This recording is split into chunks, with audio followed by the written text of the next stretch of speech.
প্রিয়াঙ্কা দত্ত। আজ আমরা চলে এসেছি ফুচকা গ্রামে। নামের ফুচকা পাওয়া যায় এখানে। কিভাবে আসতে হবে এখানে সবকিছু জানতে হলে দেখো পুরো ভিডিওটি স্কিপ না করে শেষ হোক।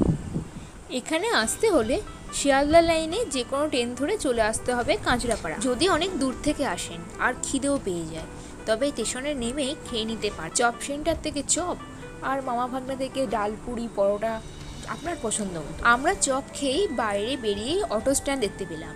সেখান থেকে অটো ধরে চলে এলাম বাগমোড়ে। ওখান থেকে টোটো করে চলে এলাম শহীদ বললি মানে আমাদের ফুচকা গ্রাম। বিকেল 4টে নাগাদ আমরা এখানে চলে এসেছিলাম, তাই সামনের অনেক দোকান বন্ধ ছিল। এখানে জল ফুচকা 10 টাকায় 10টা পাওয়া যায়, তাইলে 1 টাকা করে পিস হচ্ছে। দেখাই যাক এই পূজা ফুচকা সেন্টার থেকে টেস্ট করে কেমন হবে।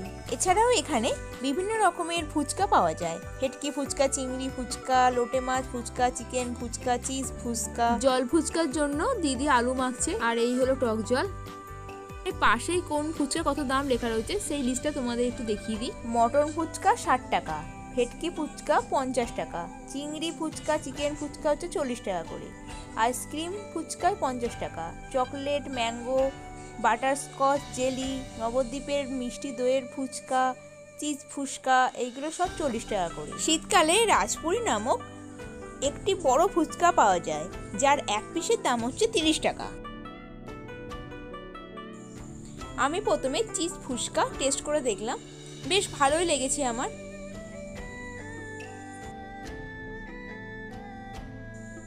তারপরে নিয়ে নিলাম চিকেন ফুচকা, এটা তো আরো ভালো লাগলো, অসাধারণ। তারপর চিংড়ি ফুচকা টেস্ট করলাম, গোটা একটা করে চিংড়ি মাছ দেওয়া আছে, ওয়াও নাইস। 3 রকম ফুচকা টেস্ট করে তো খুব ভালো লাগলো। এবার চলে এলাম আমরা ঋষিবালা ফুচকা স্টলে। এখান থেকে আইসক্রিম ফুচকা এবার টেস্ট করব।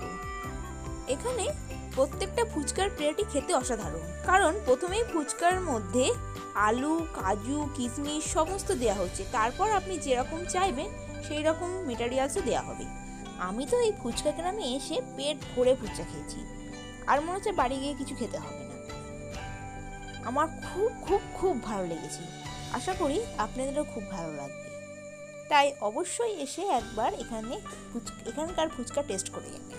আমার মতো হয়তো অনেকেরই এই ফুচকা গ্রামের কথা জানা ছিল না, তাই আপনাদের জানাবার জন্য একটা ছোট্ট চেষ্টা করলাম। আমার এই চেষ্টা যদি আপনাদের ভালো লেগে থাকে তবে নিচের কমেন্ট বক্সে অবশ্যই কমেন্ট করে জানাবেন, আর পাশে থাকা বেল আইকন প্রেস করে অল নোটিফিকেশন অন করে দেবেন যে কোনো ভ্রমণ বিষয়ক ভিডিও দেখতে চাইলে।